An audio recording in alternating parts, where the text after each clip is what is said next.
Welcome back, everybody, to episode 174 of the Lookout Podcast. It is the 6th anniversary episode.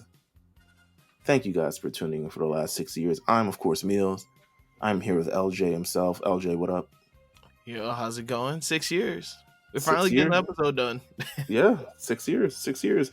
And also, we're joined by none other than the floating third co-host, AD. AD, what's up? At this point, I'm the voice in the sky. That's what I feel like. But I'm glad to be here for the 6 years, man. Are you the narrator that tells us next time on Dragon Ball Z? Hey, listen, I'm not going to hold you. I missed that. I missed the narrator so much. Like, because it's been a minute since I've heard Dragon Ball Z. Yeah, I'll take that claim. You don't get narrators and stuff anymore in shows. I'm not even sure what other show they actually do it in. Except, well, I think Yu Yu Hakusho does it. They do it in One Piece, but not too much. Okay. They used to do it. I mean, it wasn't a narrator. Well, actually, no. Pokemon did have narrators. Pokemon would be like, an Ash on his way to Viridian City is da-da-da-da-da. But no, narrators, listen. The art of the narrator has definitely been lost.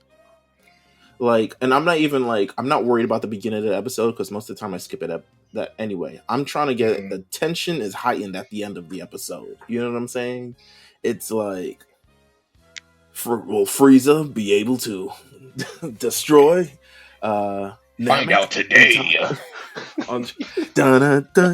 And also sidebar. So obviously we're burying the lead here, but our 6th anniversary episode, as we labeled it last week, we're going to be counting down the top 25 Dragon Ball Z episodes. It's our tribute to Akira Toriyama. It's a tribute to the Lookout, to be honest with you. Starting where back to the basics, where it all started all over again. It's my excuse to draw Dragon Ball Z also, which I don't really have much anymore since we completed it as a thing. Unless I want to go over the Garlic Jr. saga, which is not going to happen. I know AD would be like, yeah, I'll be down. Yeah, hey, man, listen, between that and Dead Zone, that's a good little conversation, man. Listen. Hey. No, it's not. I would have, don't get me wrong, I think I would have fun talking about the Garlic Jr. saga because I'm not taking anything seriously. And then I also remember when it debuted. Like, it wasn't like a weekday thing. They debuted on Saturday mornings, which was different for Dragon Ball Z. It was like Saturday. Toonami had some Saturday afternoon, like. Yeah.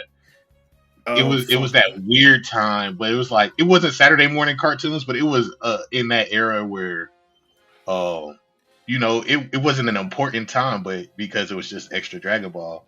Yeah, to watch it. I forgot what they called it. They called it like Saturday, something, some bullshit like that.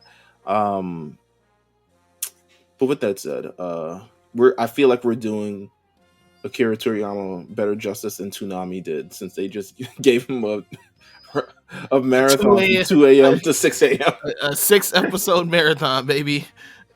This is like 6, 8 episodes, one of those two. Yeah, it was like 2 to 6 a.m. I was like, you gotta be shitting me, bro. Whole day, man. That's what you need. You need to, I know people are gonna be like upset that they're not watching Teen Titan reruns or the Backyardigans or whatever the fuck is on fucking Cartoon Network these days.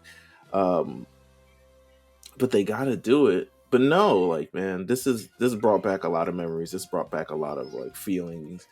This brought back a lot of disdain for no music. Crunchyroll, these Crunchyroll dubs, man, they not doing it justice all the way. Is that a licensing thing, I'm guessing? I feel like it is. It has to be. Because there's like three different soundtracks for Funimation and Crunchyroll for Dragon Ball Z, as far as I'm aware. That's so weird though, because you would think that if someone gets the rights or the claims to stream an anime, that would also, like, the music and everything else will come along with it. Yeah, man. For like Rock the Dragon or some shit. You know what I'm saying? Like, that would have been amazing. Now we got this no ass butt rock fucking or just no music at all, bro. That's even the worst part. Watching Goku turn Super Saiyan 3 without no music is embarrassing. Like, that shit is Because all you're hearing is yelling, and it sounds so foolish. Like Yeah, it sounds so like the energy isn't there. The Yeah. magic of it is the guitar solo ripping for like fucking 3 minutes. When he's turned Super Saiyan 3. So the mere fact that that's how you even end this thing, it's just like it's a tough rewatch. I told myself I'm just gonna watch I know for that Super Saiyan 3 one, I watched a YouTube one because I was just like, all right, I need to hear the music. This doesn't sound right without the music, like at all. So that's part of my childhood, and honestly, I guess it's a part of the childhood that people growing up now, kids who were probably born in 2003, 2004, probably won't even ever get to experience, which is kind of sad. With that said, we got a lot to cover this week. We got a lot to cover for these top 25 episodes. We're counting it down. We are. All right, so just the kind of how we put this list together. The impetus of this list. So what I did was, obviously there's about 291 episodes of Dragon Ball Z. Am I bugging? Or 286? Am I thinking right? It's 291 on Crunchyroll. Okay, so it's 291. I went there and I decided, okay, I know the ones. Obviously, we've watched this a million fucking times. I know the ones which are going to be good. So it's like, okay, let's pick some here, and then we created a list. We created 3 separate lists that I kind of like averaged out together of like the top episodes. And what I'll say about our list was, I think we all had different number ones, which is funny. But also like very Dragon Ball, because I think everyone has their specific moments that they hold dear to Dragon Ball. And yeah, we all had, let me see, did we all have different moments? Oh, actually, hold on, let me see. Yep. I feel like every list was valid though. No, actually, Jamal and I had the same fucking but we had a bunch of our top 5s are definitely like a little different for sure. Go ahead, Jamal. I think no, I'm saying though, I think that's the really special thing about Dragon Ball is that if you ask anyone to like rank their favorite episodes, what they think the best episodes are, when you start getting down between that 1 and 10 area, nostalgia and like emotional connection really plays a big role into it. And I think that Dragon Ball is just one of those phenomenons where when you really think about it, like I feel there are just like universal moments in this anime where everyone just has that like, I remember where I was when I saw that, like memory with it. And it's not just like one, there's multiple of them throughout the series. I think that's what like made ranking these like really fun, because you really did have to like it really did kick in that nostalgia factor and that like that connection. I was just like, wow, like I remember this moment, and I remember why this moment was important. I remember how I felt when I first watched this moment. And, and not many animes can say they just have this like universal connection like how Dragon Ball Z does. Yeah, that's a fact. Go ahead, AD. I was gonna say, like, in regards to us getting to these lists, like, I'm wholeheartedly agreeing with them all on that. But also, going back to rewatch them has been kind of a treat in itself, just because the way that I kind of went back and revisited them, I went in order. And now that I've had, back then when Dragon Ball Z first came out, we didn't have the context of Dragon Ball itself, but kind of like going into that, knowing what Dragon Ball is like, and like just experiencing all the emotions and everything added onto it. I will say this has just been a great story. Like, Toriyama really wrote a very good story, regardless of like, what the direction went in. I feel like it was a very good natural progression leading all the way up to the end. Even I ended up reading the last chapter of Super, and it just felt complete to me. Yeah, man. I'm just saying, man. I'm gonna be glazing Dragon Ball as a whole a little bit right now. It was great. I'm just saying. I got kind of emotional. I'm like, wait. We would start watching GT and Yeah, that's what I'm saying. No, no, I ain't touching no GT in that like that. What up? He was like, might as well start this shit because yeah, he was locked in. He was just like, fuck it. All Dragon Ball lore. When did you have the time? We made the list in a week. I ain't say I watched the whole thing. I'm talking about I watched the episodes, but I'm just saying Right. like with the context of knowing how Dragon Ball goes, because I do rewatch Dragon Ball a little bit more than DBZ. Right. And I did watch Kai, but you know, going back to OG Dragon Ball Z, you get the full filler, the slow panning shots of certain scenes, and you know, it was just a different time. But I think that pacing lent itself very well for a binge watch. Now, watching that weekly, that shit was terrible. So No. I would never go back to that. It wasn't. I'm glad we're in this era. Yeah, no, for sure. Because like we had, we'll talk about it. We'll talk about all the feelings and everything as we go through these episodes. But I think I think we should start the countdown. So what we're gonna do here is the top 10 is really going to be the crux of this episode, because realistically, like going through 25 of them, it's pretty tough. So the top 10 will really be the crux of this episode, but we're going to get in discussions about the top 25. I want to get through. I want to talk about the 25 through 21 first. So what I'm going to do is I'm going to name them, and then we're going to kind of like talk about them, just the general feelings and general things. So number 25 on our top 25 Dragon Ball Z episodes, episode 207, Take Flight Videl. Number 24, episode 263, A Whole New Gohan. Number 23, episode 64, Raccoon Unleashed. Number 22, episode 269, Meet Vegito. And episode 21, episode 21. Number 21, episode 135, Deadly Beauty.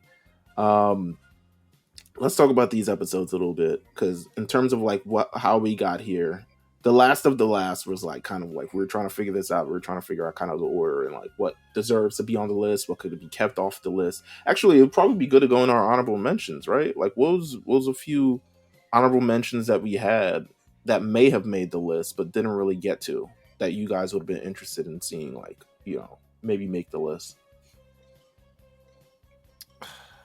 What was the last one we took off? That was the hardest one. We took off quite a bit. I mean, we did take off quite a bit. But, yeah. So not I know one off the bat. Oh yeah. Go ahead. I was gonna say we'll get to it, but it's episode 67 with that's the episode that Goku fights against Chase and Birder, and they do the breakdance move where he's taking them on at the same time. Oh yeah. That was a great episode. I'm not gonna lie. Watching that through Goku coming to Namek was a really good one. Yamcha's death. Yamcha's death. Oh yeah. Yamcha's death. Definitely that one. That was my one. That was my one. I'm trying to fight for 25. Yeah, Yamcha's death. Iconic moment. Moment. It's so funny in the context of everything bad that was just happening to him at that time. Shit was just hitting the fan, man. He just gets killed. Then he died. Yeah, he's just like, he has this great moment. He's like, yeah, guys, the Cybermen are going to be crazy. And then one just pulls up and destroys him out of nowhere. And everyone, just being embarrassed in front of your friends like that. Like, just being like, damn, bruh. Like, I had a couple on this list that, well, they're not actually on the list, but I had a couple that I knew that you guys weren't going to pick, so I didn't even put it on. There's a couple. I know one that I didn't put on the initial like picking of the list. One was the episodes where Android 19 and 20 shows up. Oh, I love those. I was actually watching those today. Yeah. So go ahead.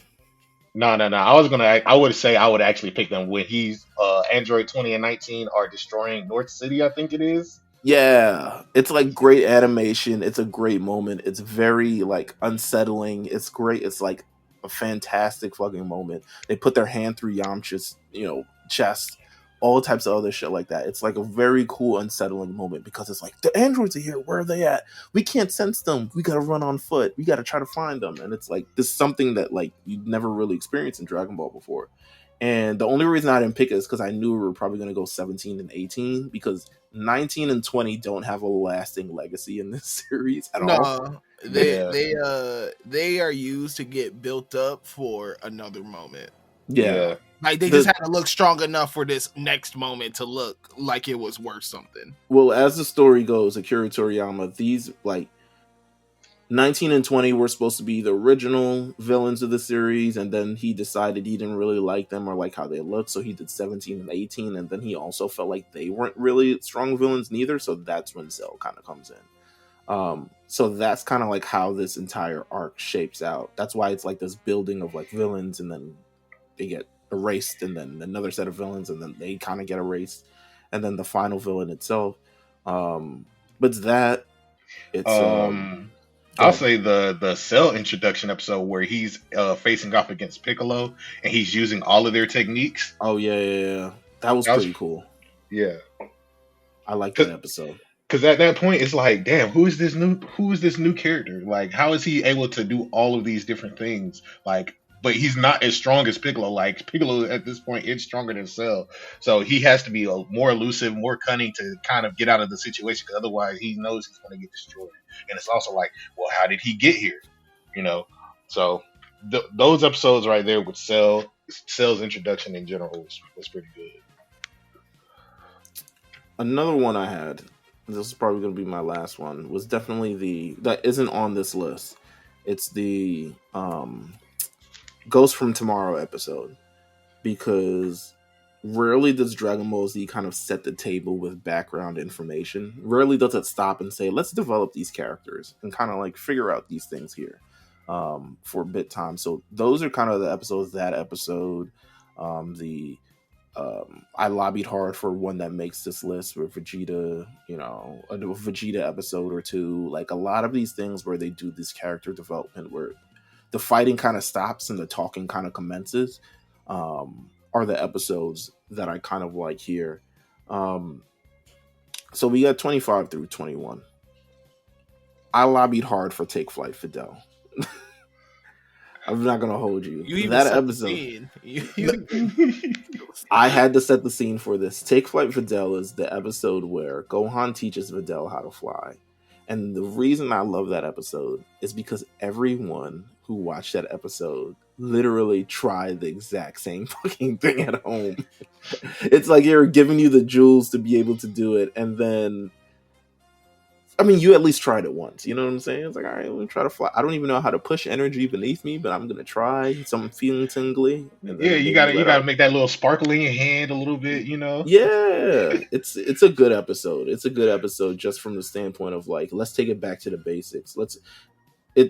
So much Dragon Ball Z at that point, because now we're in the Buu Saga, was like unexplained power up. You know what I'm saying? Training off screen. So them to kind of like take it back to the essence and kind of do that. Love that episode. The next one was a whole new Gohan. This lives in its own kind of like vacuum of an episode. It's a great episode if you like Gohan. I'll say that. Yeah. I think as a Gohan fan growing up, like this was a moment for me. I'm like, yeah, like they bringing my boy back, and he looks like Goku now. Yeah, you know, like, I was like, oh, let's go. Like I was really hyped for Mystic Gohan, just to be severely let down, but it was fun.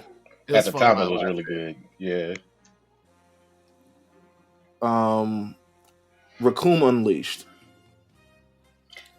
This was AD pushed hard for this. I don't know man. why.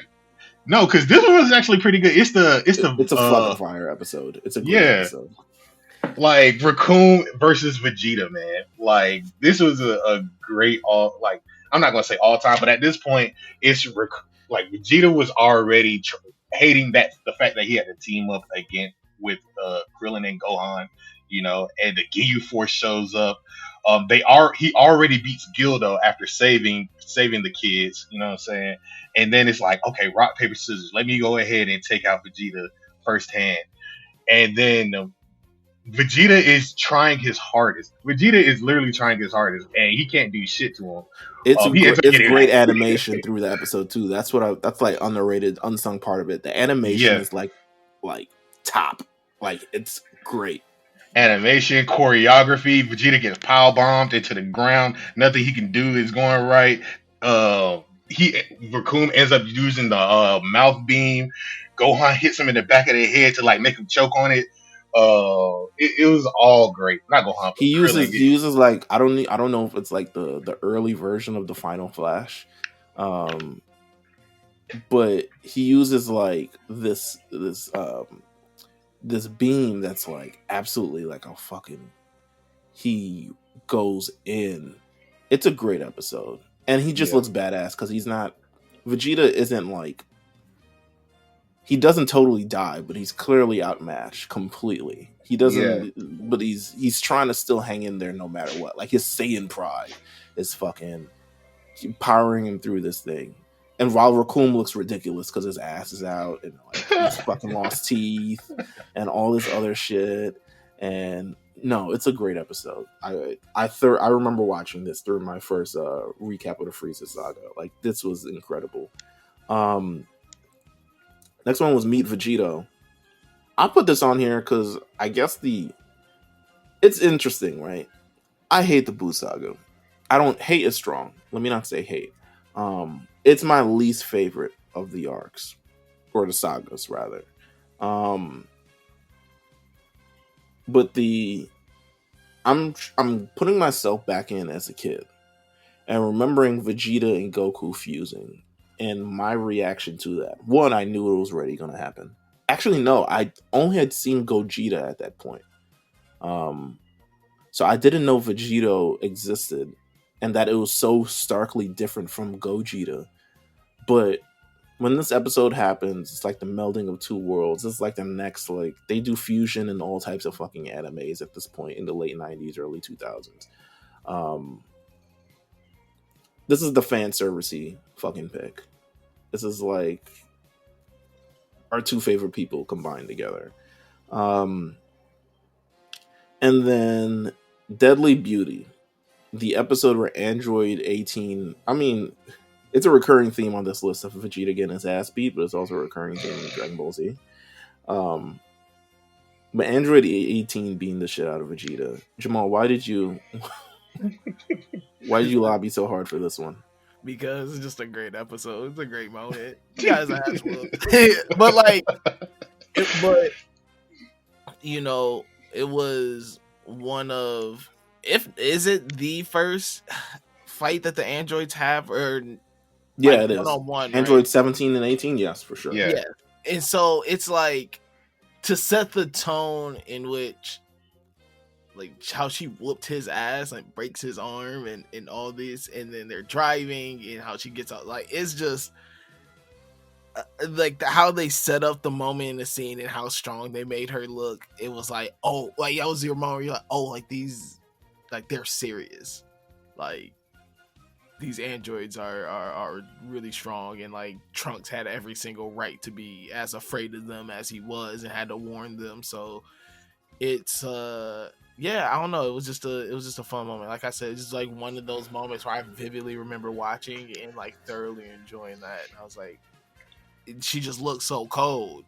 You know, at the time, like, I was in like their whole introduction in general. Like, we'll get to it. Yeah, we'll get to it. But no, it's like one of those early. There's very few female combat fighters in this show. Like, I think she legitimately, outside of Chi-Chi and Dragon Ball Z, she might be the first in Dragon Ball Z. Like, there's very few. So for her to have this debut, really take it to Vegeta, and not only end him with kind of this lethal blow, dislocating his arm with a kick on a whim. She was just like, I'm not even fighting like strong. I'm not even fighting seriously. Like, I really just want to beat someone's ass. It's perfect. Like it's perfect. Vegeta, Um, got what? Continuously getting humbled. Yeah, but he got what he had coming to her. I bet he won't talk like that again. There's not enough moments between them where he's like, I still remember that shit. I Yeah. fucking hate you. There's not enough super moments, not enough fucking thing moments of like, fucking hate her. Next batch of episodes. We got 20 through 16. So number 20 is going to be episode 86, The End of Vegeta, where Frieza kills Vegeta. Number 19 is going to be episode 184, The Monster is Coming. It's the fight between Piccolo and Android 17. Number 18 is episode 188, A Hero's Farewell, Goku Dies. Might get some pushback on that one. Number 17, episode 245, Super Saiyan 3. And number 16, Vegeta's Pride. Vegeta turns to Majin Vegeta, and it all begins again. These episodes are all pretty good. They're not clearly not they're clearly not top 10, but they're still like fucking amazing. I lobbied hard for the end of Vegeta. Again, this is one of the very few moments, one of the rare moments you get backstory in Dragon Ball Z. They don't usually do that shit. They don't, like, they just started doing this in Super. Like, you know what I'm saying, with the whole Bardock arc. But they rarely do, like, the backstory that has lent, and it also makes me like, I talked about this when we were covering the Frieza saga a couple years back. I was just like, what if this series ended when Frieza died? This might be a 10 out of 10 fucking anime. By far. Yeah. Because the way the story kind of like, it's a complete circle, great arc, really fulfilling things. They talk about Super Saiyan from like the early episodes of Dragon Ball Z. And the fact it kind of comes to fruition at the end, but then you lay the kind of like table for it with this episode where you learn about Bardock, you learn about King Vegeta, you learn about the Saiyans and what happened to the planet. You learn about all these things that they've been hinting throughout the rest of the series. This is Vegeta, while Vegeta's obviously getting humbled. I mean, it's not as bad as the episode prior where they spent literally a whole fucking 25 minutes beating his ass. They beat his ass on the water. They beat his ass in the air. They beat his ass on land. They beat his ass everywhere. They make him got cry. A seafood boil while beating his ass. Like they make him cry. They do all types of other stuff like that. Like, it's really a big humbling after the entire arc that has built up here, which honestly probably deserved. If you watch the Frieza saga and you watch the Saiyan saga, it's probably deserved. And it lends to things that happen in the future, but I was a big proponent of this episode. Next one's A Hero's Farewell. It's the one where Goku sacrifices himself at the end of the Cell saga to save the Earth. that one meant a lot to me. I'm not gonna lie. That one was the one where I was like, okay, because at that point in time, Gohan finally unlocked Super Saiyan 2, and he was just toying with Cell. He ends up going back to Imperfect Cell because he done spit out 18, and he's like, you know what? Fuck it. All of this shit gotta go. And Goku is just sitting there like, I don't think there's any other way out of this. He looks back at everyone and is like, sorry guys, this might be the last time y'all see me. And then it's my fault anyway. Yeah. Instant transmissions over to Gohan and Cell. He's like, Gohan, I'm proud of how strong you are. I'm sorry it had to be like this, but don't worry, I got this. And then just teleports to King Kai's planet and just lets him go off. It was a very big moment, man. That was one of those ones. Even though it like didn't work, it was just the stand that he took because he knew at that point, like, he let his son go out there and fight Cell, knowing that he didn't like fighting him. And he's like, you know what? I see my son going through all this struggle. All of these Cell geniuses are beating our ass to even get up to this point. I got to take a stand. I got to, do what I got to do. It was not fun, but it was a very, very impactful episode. Very good one. The next one up is Super Saiyan 3, which I hate what they did to this episode on the Crunchyroll thing. I've talked about it. I mean, we talked about it at the beginning of the thing, but I hate what they do for it. But Super Saiyan 3 is the I guess it's the lowest ranking transformation that we have thus far, and we got quite a bit of transformations here. What is it about Super Saiyan 3 that doesn't really match the transformations of the next ones that we got coming up? It didn't do anything. Yeah, it was just like, it was more of, there was no like feeling or like build up to the moment. It felt so like sporadic. Like, oh Yeah. shit. You know, it's kind of like, It was hey. like go ahead.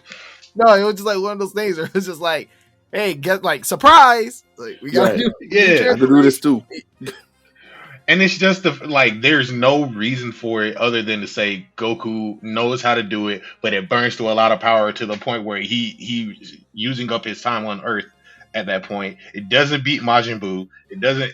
All the other transformations, at the very least, from Gohan, Goku's first Super Saiyan, Vegeta's transformation to Super Saiyan, all of those at least had a purpose in beating somebody at that moment. This did nothing at all. It sucks because I think, granted the stakes of how we got here, he literally just pulls it out. He's like, oh, I can do this too. I was trying not to use it, but I gotta use it.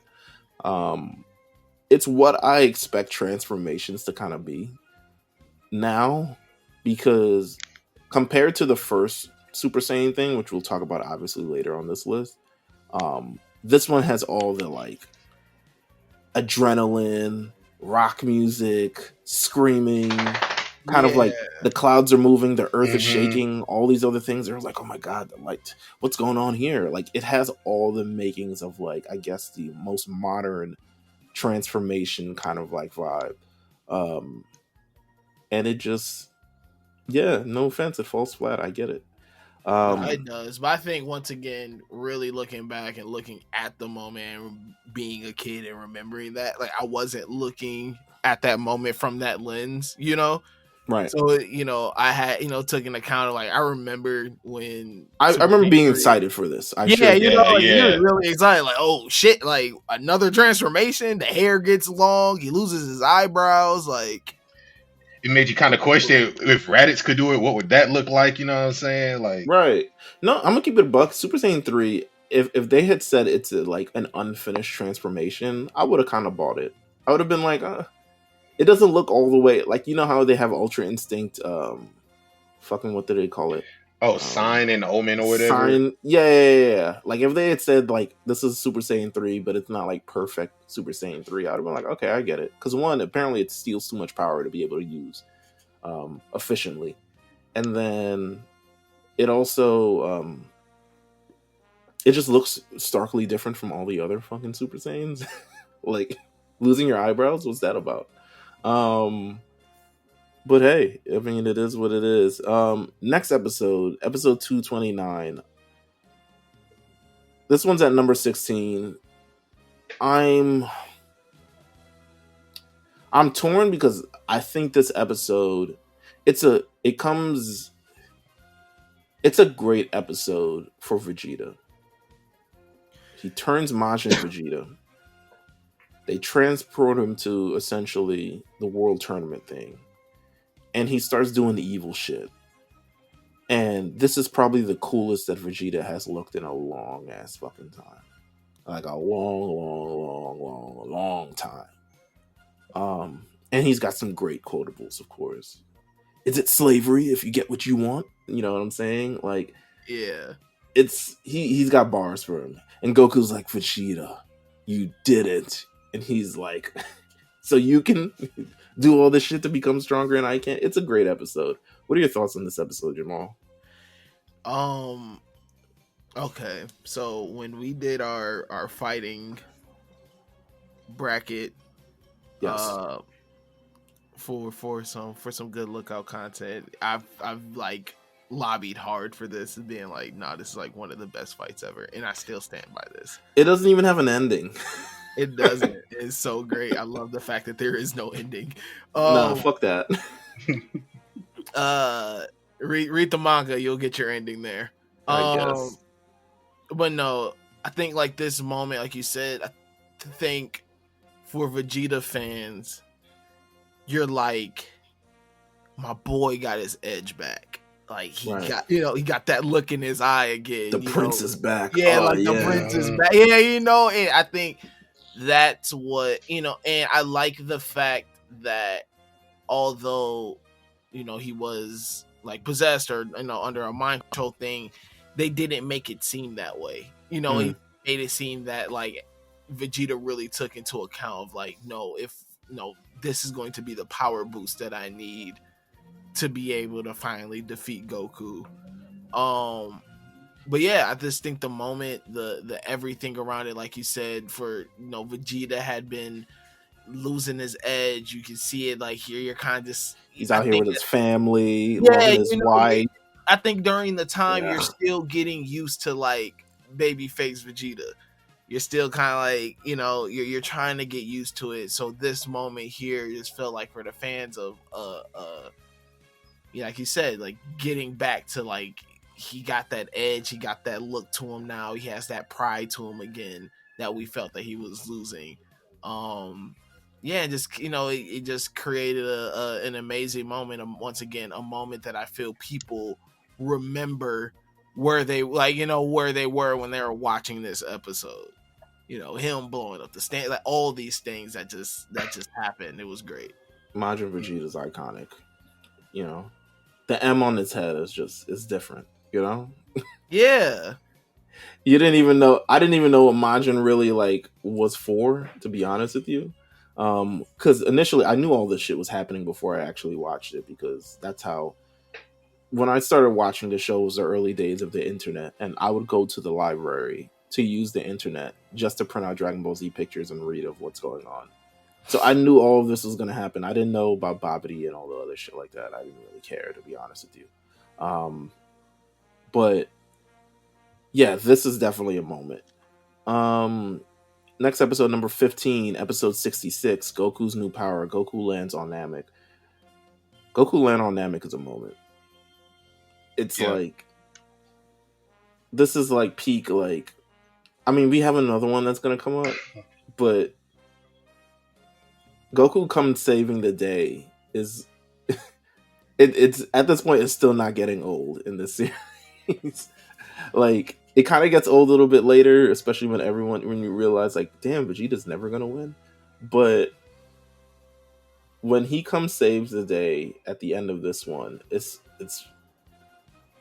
you feel the energy shift. It was like, oh man, Gohan had just broken his neck. You got Raccoon broke Gohan's neck. Raccoon was always beating up Vegeta and he damn near killed Krillin.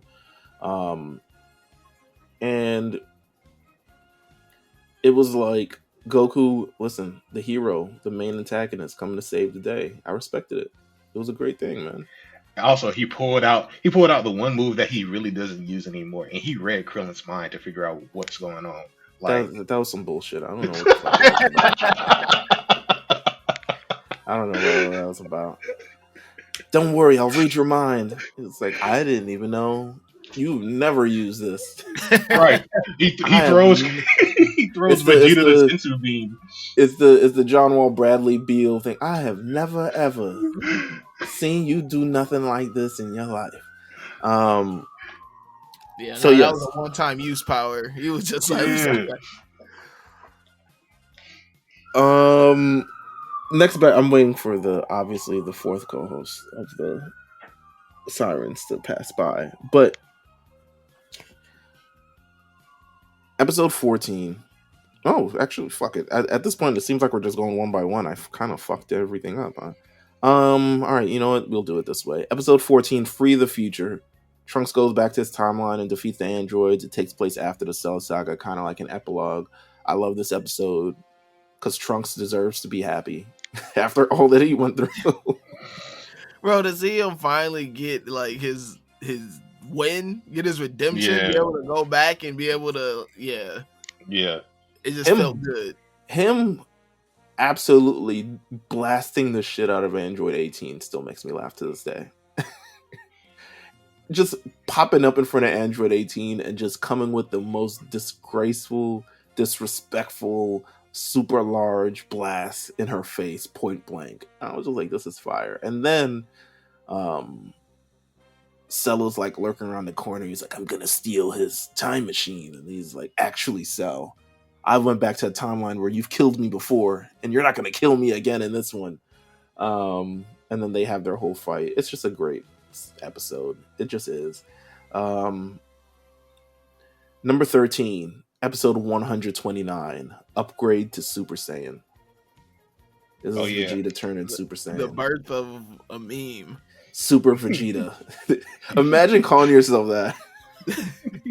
Imagine, he's not even like, damn, Vegeta's turned Super Saiyan. He's already got a name for him. Already. He is, and then he shows, like, he takes us all, he was like, I was on a planet, and it seems like I would never be able to turn Super Saiyan. And as the asteroids are about to kill me, I still don't know. We still haven't seen how he escaped this fucking planet that was about to explode. He's just sitting there like, I don't care. I don't care about being Super Saiyan. Oh my gosh, it's great. The build up, everything. And then it happens. He had an anxiety attack. But then it happens, and it's like the image of it is like, even he's shocked. He's like, I can't believe I did this shit. Whoa, holy fuck. So now he emerges in the episode. He comes in at the end of the last one, but it really pulls up at the beginning of this one. And it's just like, he's got the new fucking fit. You know what I'm saying? He's got a new walk, a new swagger. He kicks fucking Goku out the way. He's like, get this trash off the field. You know what I'm saying? And then he says, you know, he goes through the whole Super Saiyan transformation. I sound like a fucking robot. But he goes through the whole Super Saiyan transformation. It's amazing. He's like, I'm the greatest Super Saiyan that's ever lived. I'm the greatest Saiyan that has ever lived. And I'm stronger than Goku. And I'm stronger than everybody else. And you're about to witness some shit. You know what I'm saying? Oh, yeah. And then he's also trash talking Goku, who is having a heart attack right now. He's like, you let yourself go. I'm a take care of you later. Go get him the medicine right now. He needs to sit on the bench. I can't believe you would turn Super Saiyan while you have a heart attack. Any idiot knows you never turn Super Saiyan while you're having a heart attack. Like, what? It's a great Vegeta episode. Not gonna be the last, but it's a great Vegeta episode. As he deserves, because we went through at least 3 moments on this list where he gets his ass beat. But number 12 is episode 104, Frieza's defeated. This isn't even like the actual defeat. Right. But can I go ahead. I was gonna say, I wrote down a lot of notes for this one in particular, because this one had a lot of shit. First of all, we already talked about episode 186 or episode 86. That's the first episode, because Vegeta dies in that one. Yeah, that's the beginning of Goku versus Frieza, and this is episode 104. That's 18 weeks for that entire fight, bro. 18 real life weeks to get through the entirety of Goku versus Frieza. Let me tell you something. Watching this real time as a kid, and it wasn't really 18 weeks because we had it 4 days a week, but still, don't get me wrong. Watching that felt like an eternity, because it was, I think the entire thing, it's just Frieza in general, the fight with Frieza. People talk about fucking the Shibuya incident shit. Good lord, this was longer than that. This was Frieza was in there. They were fighting for their lives against Frieza for maybe, I think, like 33 episodes in total. Like just the Z Warriors versus Frieza. And then Goku comes in about halfway through it, and we get these episodes.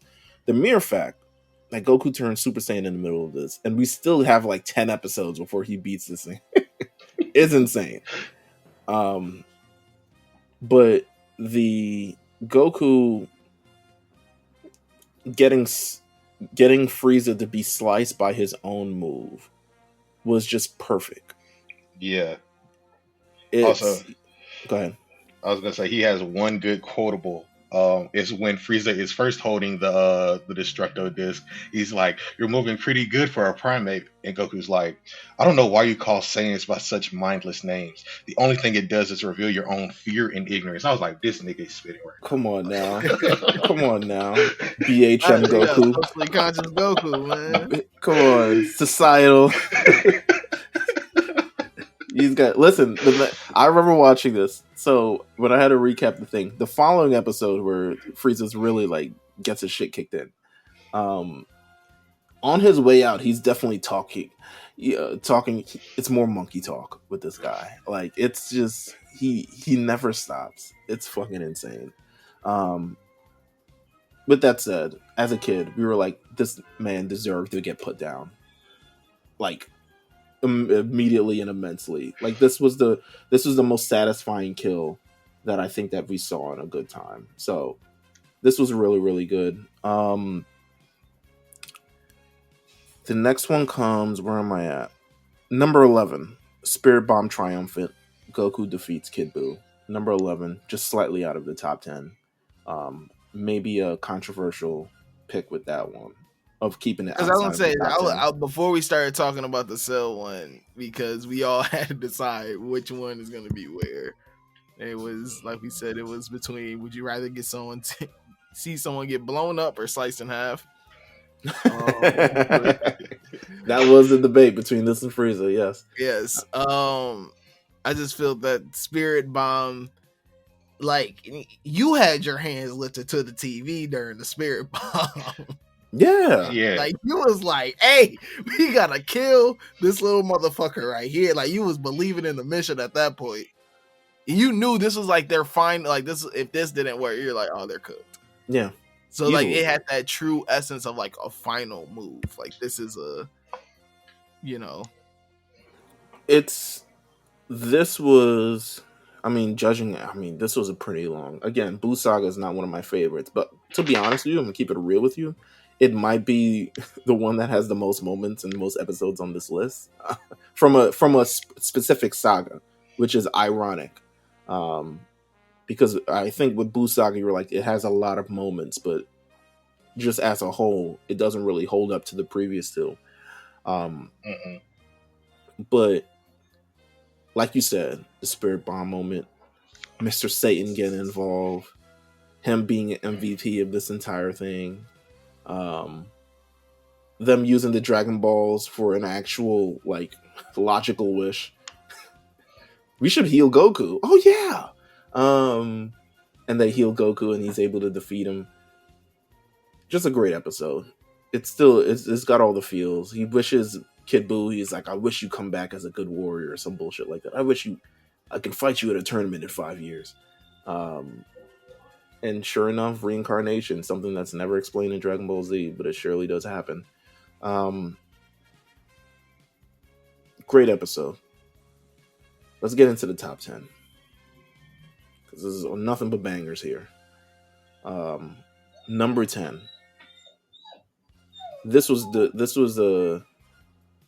was a big debate on this one of where we should land it. But we knew it was going to be top 10. So it really didn't matter. Goku's Ordeal. Goku and Piccolo learn to drive. Is this the greatest filler episode in anime history? Bar none. Like, there's nothing even close, to be honest. A singular episode, yes. Yeah.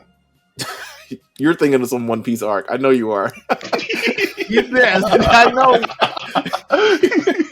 I know he's thinking of some One Piece arc that doesn't matter in the crux of the story, but he enjoyed it anyway. I know you are. Listen, man. This is great. They get to learn how to drive, even they don't really need to know how to drive at all.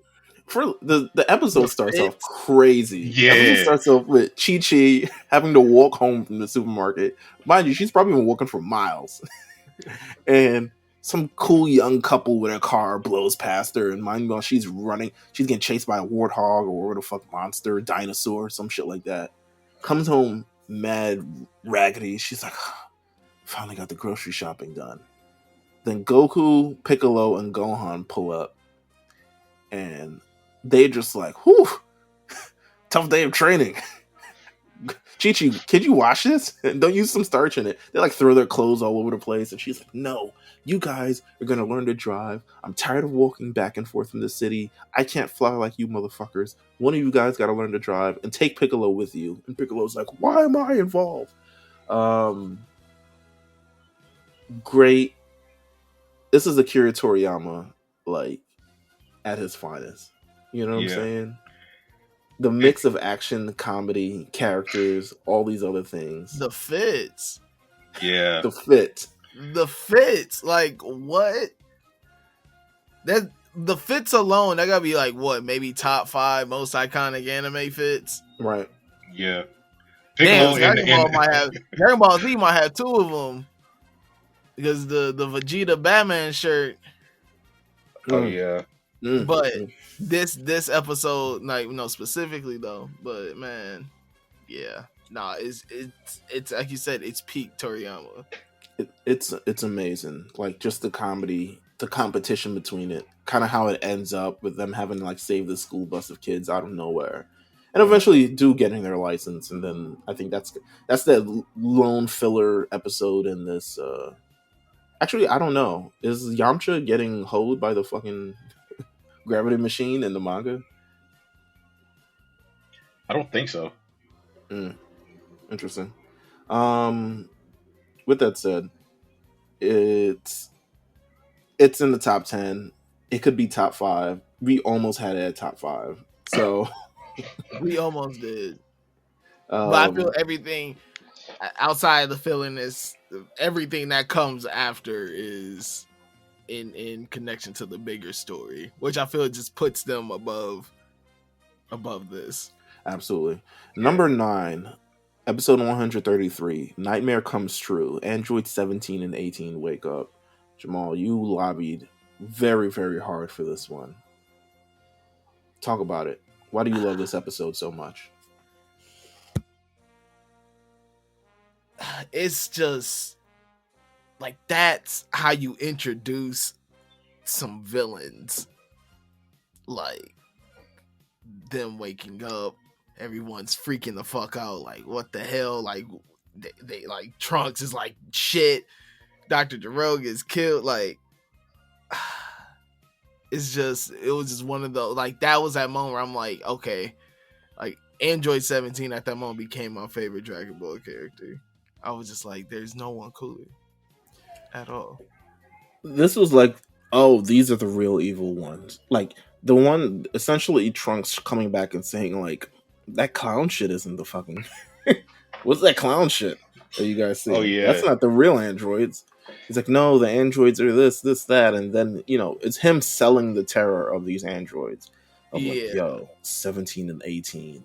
There. And then there's another one. There's 16 too, which makes it even worse. But this episode introduces 2 great characters to the series. It is terrifying, it is unsettling, and it was built up in a great way.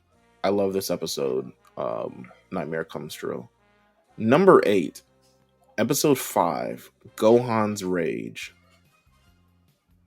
This is the earliest episode that we have. To be honest with you, the first 4 weren't going to be on it. I'm going to keep it a buck. But episode 5 is pretty much the beginning of the story of Gohan and the end of Goku in a very kind of like interesting way of how they put this together, right? Yeah. Talk about it, AG. This is one of my favorites. Not only because of that, but there's a lot that goes into this. Because Raditz is about to go and kill Gohan at this point after he charges out of the pod and just does a quick headbutt. He's like, oh, his power level is above 3,000. Oh man, that's insane. Then he headbutts him, and then it goes back down. Goku is laid out on the ground. He's like, Gohan, you gotta run away. But he smacks him. Raditz smacks him away. He's knocked out cold, and then Goku has What age is Gohan here, by the way? He's like 4. He's like 4 years old at this point. Crazy. This man just had a toddler temper tantrum.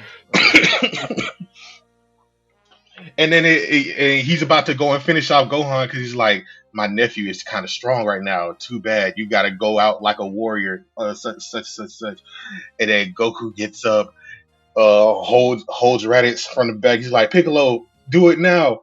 And can we talk about how impractical this move is? Also, too, birthed one of the hardest fucking video game moments ever. Yes. I was gonna say that the hardest, the infamous Budokai 1 level, bro. Like where you gotta sit there and swirl your stick, pause, swirl the analog stick to make sure that you're in line so Piccolo can handle it. If you don't, like he knocks you off, and you gotta keep doing that level over. And it's like level 2. Like that's the craziest thing. Oh, This episode, I mean, I'm still not over the special beam cannon is not. This got like a 4-episode arc of this, like, yeah. how the fuck we're gonna beat him. But it did its job, thankfully. I mean, Oh shit. yeah. But also at the end of this, we get the introduction of Vegeta and Nappa. Even the off-colored Vegeta, with the green armor, the Oh brown yeah, hair, and then he classic. also the first mention of Super Saiyan. He first mentioned Super Saiyan right here. Don't watch Kai, kids, because they recolor it and everything. It's less special. The story behind that was, they didn't really know what his color was going to be. This is before everyone knows what color everything is now. People like Hexamendel and people who actually color fucking panels, I'm still shocked every day by. I was like, how do you know the color for this? By just like looking at it black and white. But either way, it's they didn't know the color for Vegeta and Nappa in this instance, so they just made up some shit. And eventually, when the colors came out a couple issues later, they had to pretty much change it to an actual normal shit. But this was a great episode. Also, we gotta get more Raditz love. We need more Why? Raditz love. Why? For the simple fact that he pulled up and kidnapped the kid. Like, that was his first move. He failed his mission. He got beat up. Listen, he got beat up by everyone on Earth. He didn't even last. I mean, I guess more Raditz love. He pulled up crazy. He kicked it off crazy. He earned his ass whooping. I'll say that. He ain't do nothing to not deserve the ass whooping that he got. He definitely kicked Krillin through the side of a house. So yes, that was he pulled up so crazy. That was but again, like, this is the beginning of Gohan's kind of like arc, and then his arc diverts. We're like, let's not make it about Gohan. Let's make Gohan a scholar. But this is like the beginning of like what Gohan is eventually supposed to be that they build throughout this entire series. Number 7 is episode 28. It's another arrival by Goku, but it's the best arrival by Goku because it's paired with another Piccolo moment. Like, we really pairing these together. Goku's arrival. This is again towards the crux of the Saiyan saga. They are in hell. Nappa has just killed Tien. Nappa has just killed Chaozu. Nappa's on a rampage. The boy can't get it together. Krillin and Vegeta can't get it. Vegeta. Krillin and Piccolo can't get it together themselves. The last episode ends, and this episode begins with Piccolo jumping in front of Nappa's giant. I don't even know what that attack is called. They don't do a good job at branding attacks on the show. But Piccolo jumps in front of it. He dies. All looks bad. I guess Kami dies too, which is kind of nuts. Don't talk about Kami enough. But as all looks lost, Goku pulls up on his Nimbus, and all is great again. And it's a banger of an episode because he looks the coolest, just in general.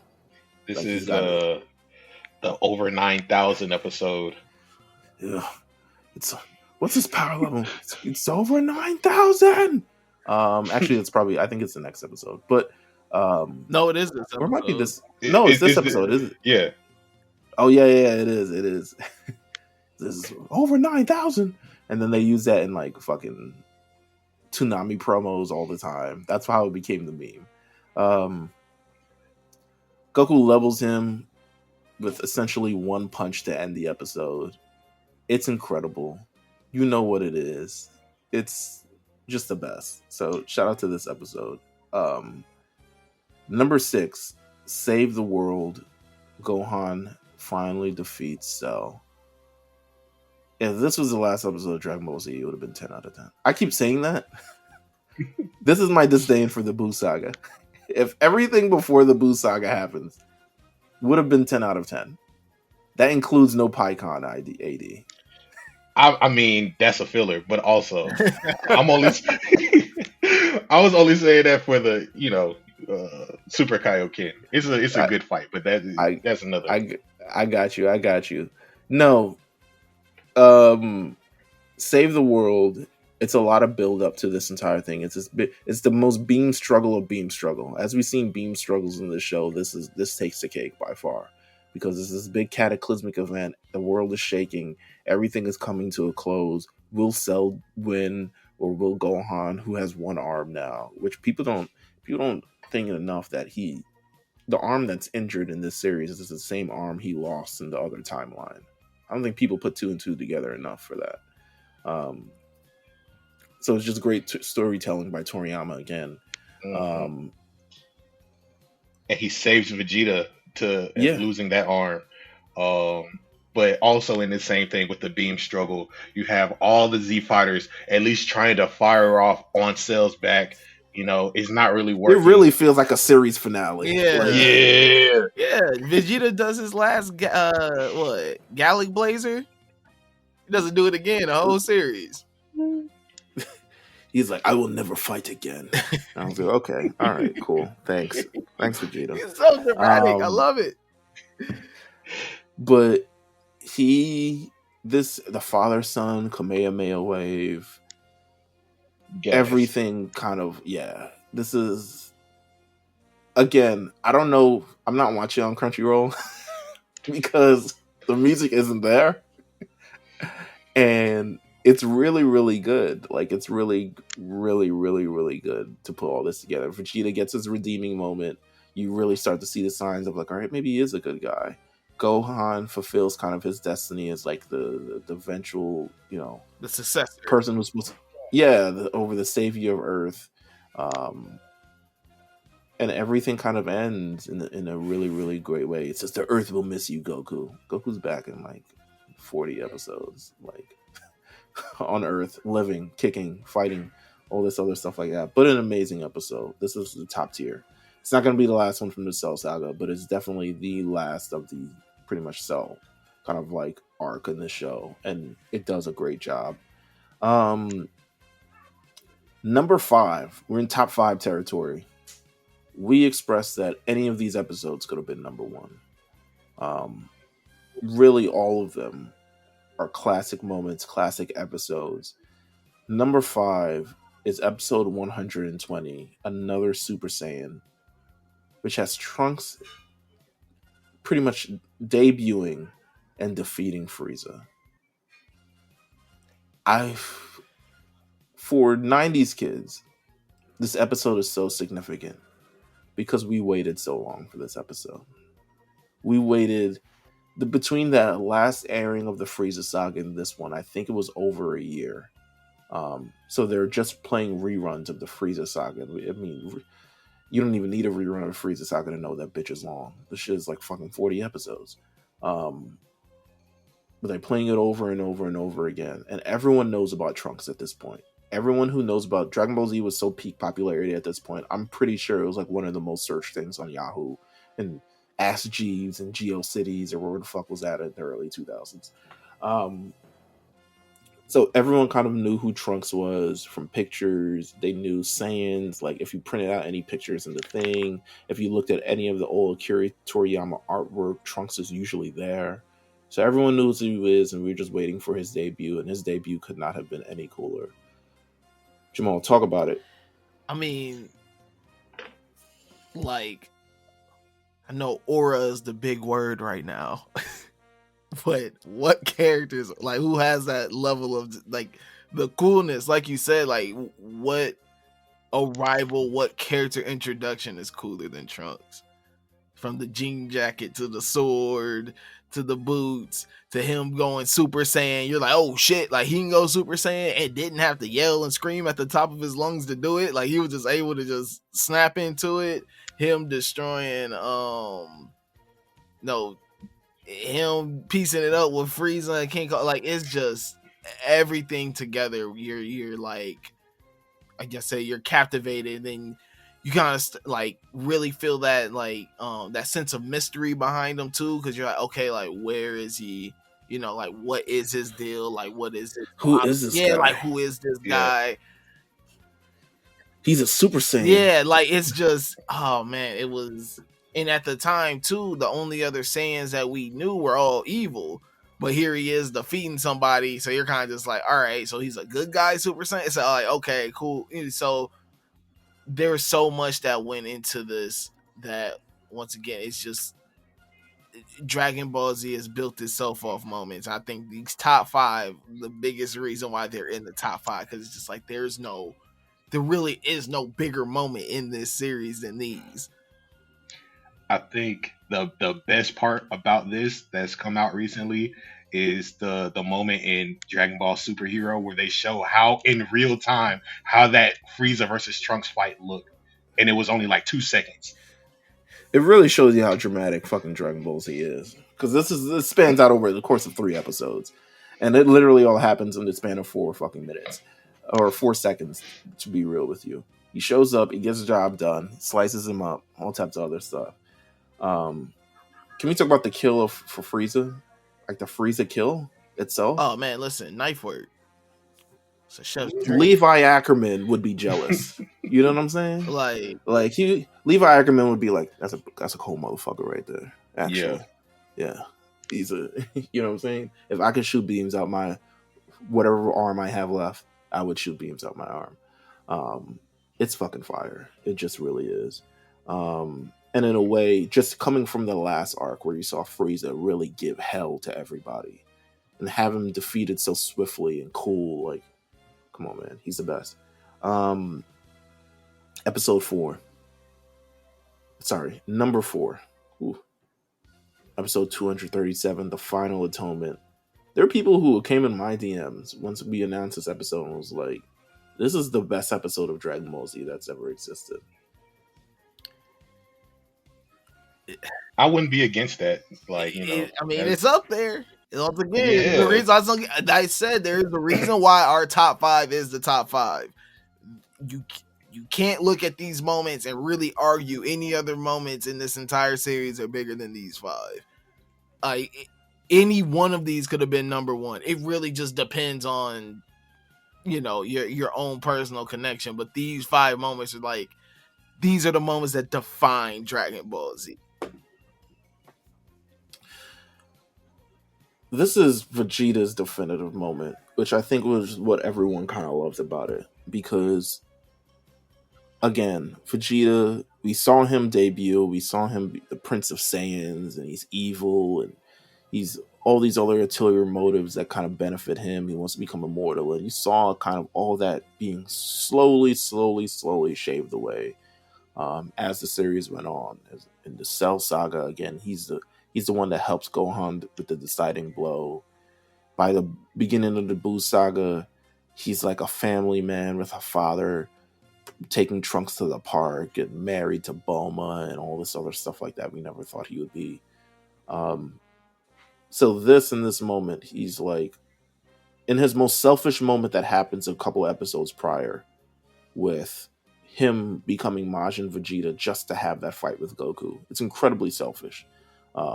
To have the world in danger just for the stakes of like having your own fight. He's like, I've wanted to have this fight for years. I'm going to have it. God damn it. To then turn around and being like, this situation is a little bit bigger than me.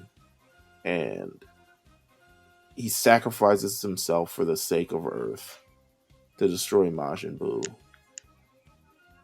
It's a great, I mean, even the end, I think the narrator is like, you know, we a prince this day, you know, sold, you know, or something along those lines. Like, it's a lot. Even that last conversation with Piccolo, right? Oh yeah, Niggas like, go ahead. He's like, you know, I'll see Goku in the other world, and Piccolo's like, no, that's not happening. I don't know about that. Might be going somewhere else, maybe. But he's like, I understand. I did kill all those Namekians, didn't I? But it's a great episode, and it's just it's one of the goats. It's it just is what it is. Um, Number 3, transform at last. Goku turns Super Saiyan. There's no way that this couldn't have made top 3. This is arguably a top 1 episode, but I'm not putting it as top 1 because I don't know if I've shared my opinions before on this when we went through the Frieza saga. I low key feel as good as the moments built up to the Super Saiyan reveal, right? And this is it's very un-Dragon Ball Z like actually to build up to this moment. Actually, no, I guess it's not. When you think about Super and them kind of like hinting at Ultra Instinct from the beginning of Super and then kind of getting it, I guess it is kind of Dragon Ball Z. I think this transformation is super underwhelming. I don't know if it's just me. So it is. I'm not gonna lie. Like I felt we're like rewatching it. I kind of felt that way too, but at the I was like, same time, oh, there's okay, all right. I think it took so long. It didn't even take long. It was like I get it's supposed to be like this. The way they interpret it is it's supposed to be this kind of like explosion of anger, right? But it just kind of like it happens in this like very again, this is like what I talk about with Super Saiyan 3. By the time we turn Super Saiyan 3, the earth is shaking, all this other stuff. Even Super Saiyan 2, which we'll talk about in a bit, the bird flies by. There's a whole production aspect to this thing. Super Saiyan 3 happens pretty much like it starts and ends in like maybe a minute. You know what I'm saying? Like it just happens. So that's my beef with it. Other than that, I think this episode is amazing. Yeah, there's a lot that goes into this one. It's they think that Frieza's beaten and everything. They're having a good little laugh. King Kai relays the news. The Ginyu Force are on King Kai's planet. So the Yamcha, Yamcha. Yeah, they actually get dubs, send them boys to hell. Like, okay, they died, so you get to finally get them to see a W, and then Frieza pops up, shoots Piccolo in the chest. He sends Krillin into the sky, blows him up, and then Goku's just sitting there like, Can I shout out to you in that top 10 worthy of the episode. Glad I did it. Fucking this episode taught me the villain is never dead until you see the body. Yeah, this is like, and this is a very standard trope in anime because like villains will be fake dead, but there was no one more fake dead than Frieza. Because Frieza was very much alive and realistically low-key unfazed. Yeah, like he's missing part of a tail and his eye is shut. Like, yeah, other than that, like, he good. Sakuda gets his ass whooped more than this. You know what I'm saying? What are your thoughts on this episode, Jamal? Yeah, like it's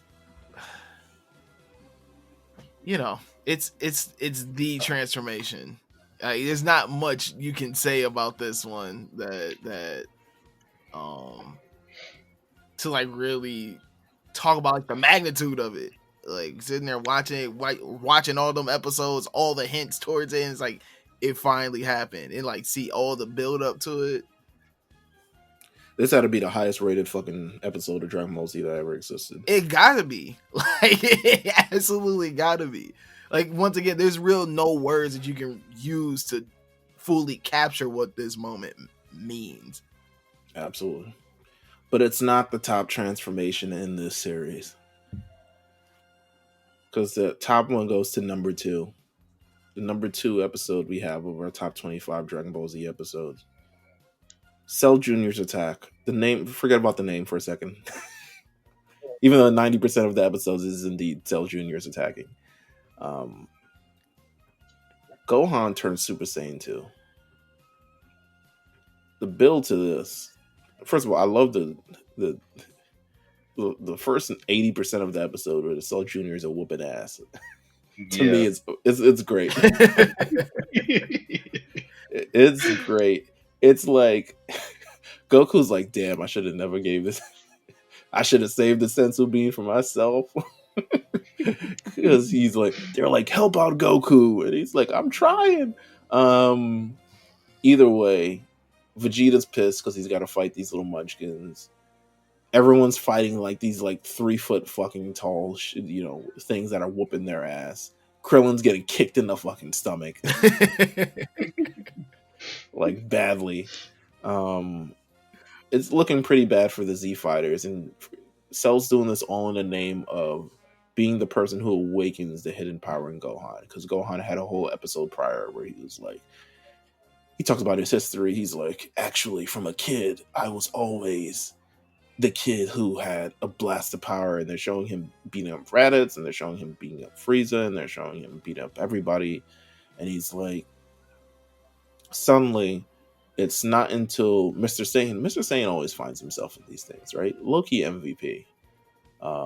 Because Android 16's head, who had been destroyed, who had fake self-destructed himself earlier, but ended up getting murked by Cell a couple episodes earlier. His head rolls over to Mr. Satan. He's like, help me, champ. Throw me over by his guy. Mr. Satan's dodging fucking explosions. I was like, good on him. This is a great episode. He gets the head over by Gohan, and this robot is telling him, yo, let go. Like, to be able to, he's like, I talked about that. This is a whole episode. There are the words that certain things can't reach, and blah, blah, blah. I know how you feel, but to be able to save this earth and save all the things that I love and all these things, you got to be able to let go. And then Cell pulls up, and it's like, ugh. Bad promo. Disgusting. Ugh. One of those Cody crybaby right here. And stomps his head in. And that's when Gohan unleashes. And it's it's dramatic. There's a bird. That red line that goes through. You really see like it's a real big explosion of anger. Like if there was Dolby FX on this, it would sound fucking amazing. He turns Super Saiyan 2, and it's one of the best moments in the series. The lightning, God. And I think what makes this moment better than Super Saiyan 1 is that there was no like alluding to, hey, there's a second level of Super Saiyan.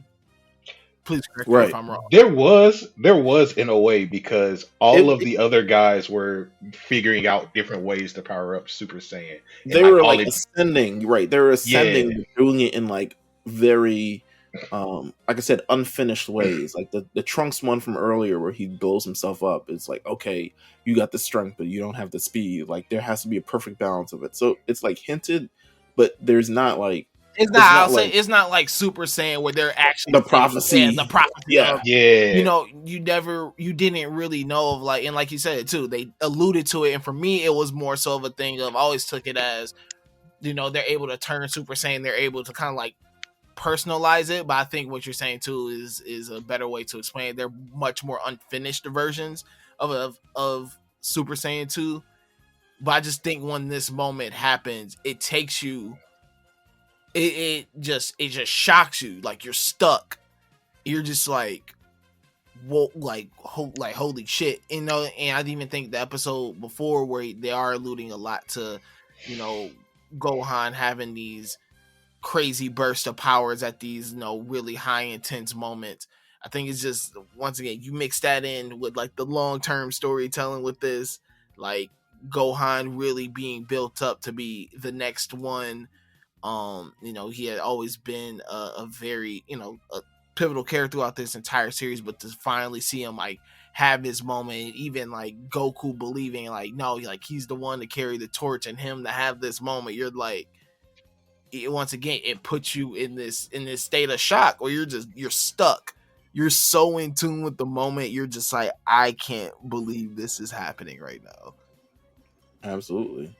Hey man, it's so iconic, it's so influential that they literally did it again under the same circumstances for a fucking movie with Cell and everything. You know what I'm saying?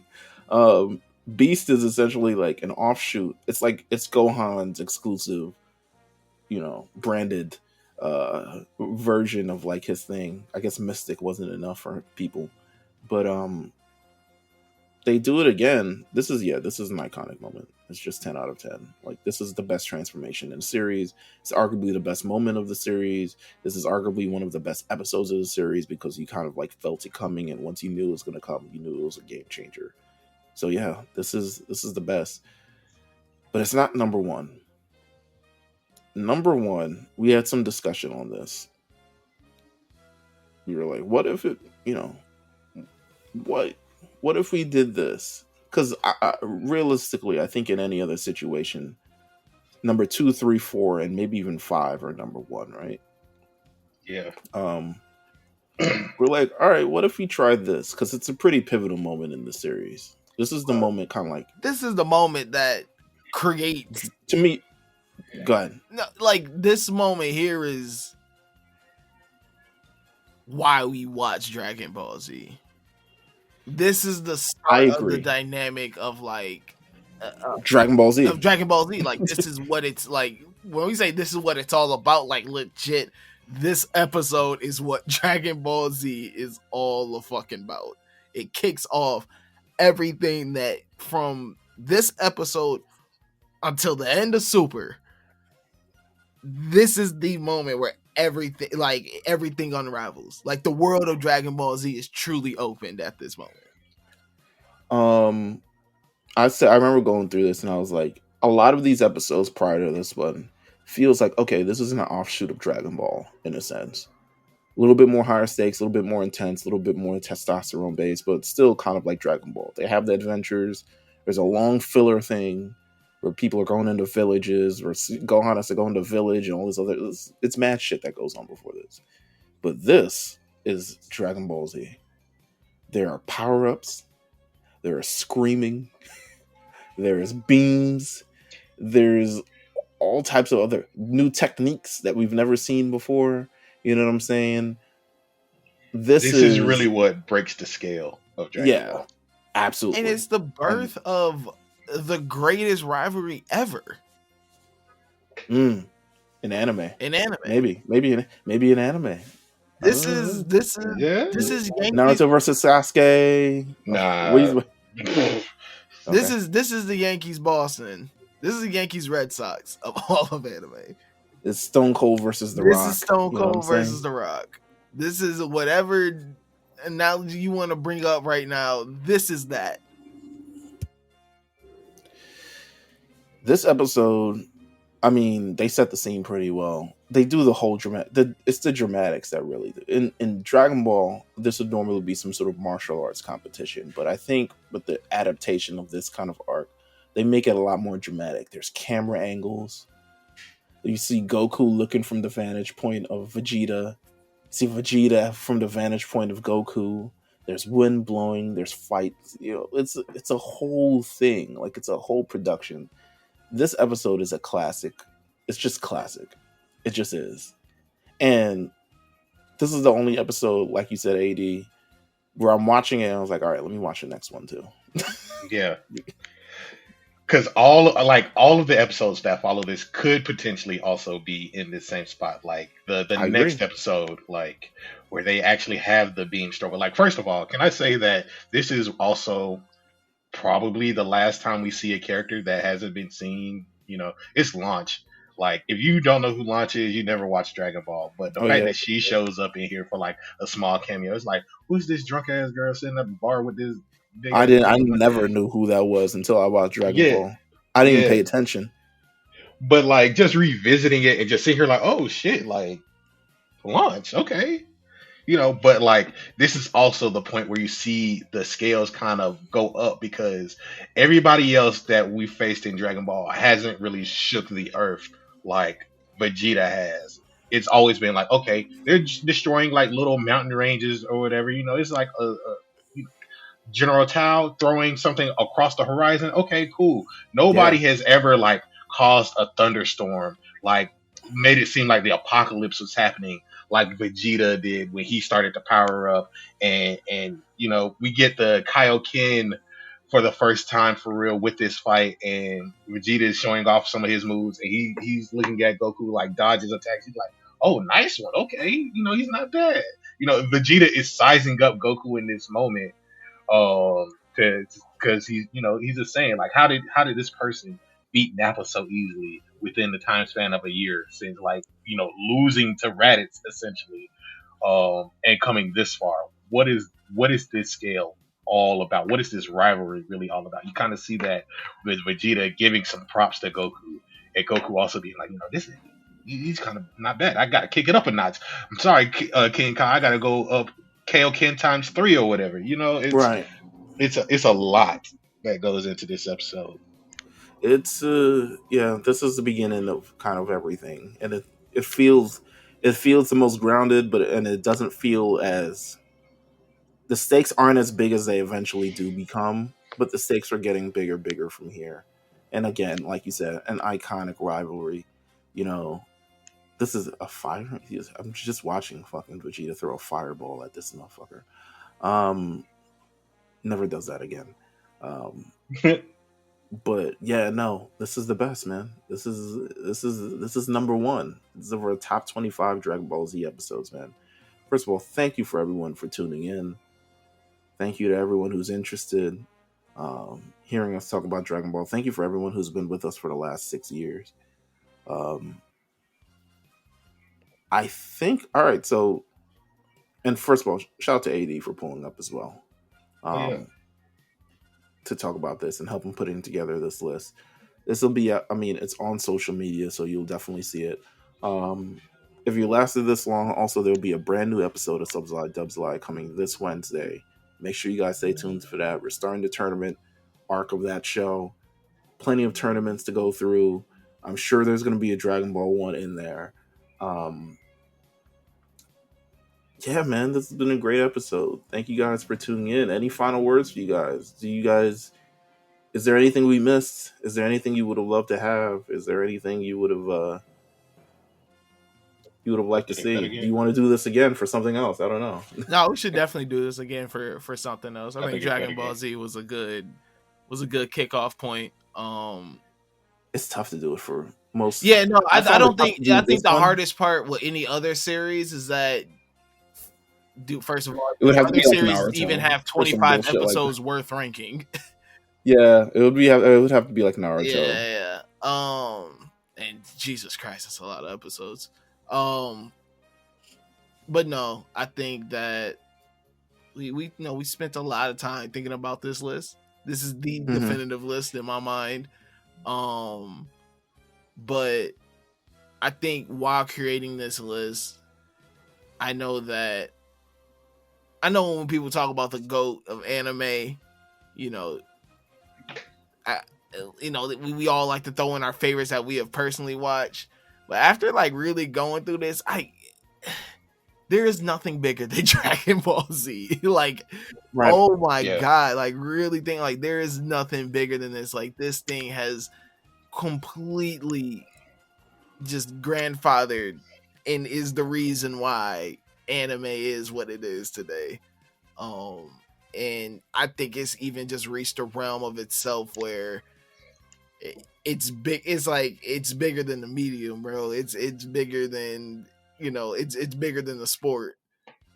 And yeah, it's crazy just to look at the impact and like see the impact and going back. And I think once again we've been with it for so long that when you revisit it, you're kind of just like, oh yeah, and like this is why Dragon Ball Z became what it was. And so no, it was just super fun, man. It's always fun to go back and get back to the basics. All right. Thank you guys for tuning in. I think we have another episode for next week, and then we'll go on a large break before we head to the Summer Comic House, which AD will be on. Shout out to AD. Yeah. I actually have to start watching One Piece again pretty soon. So I definitely will do that. But yeah, we got one more episode for you guys next week before our big break. Thank you guys for tuning in. We'll see you guys next time. Take care.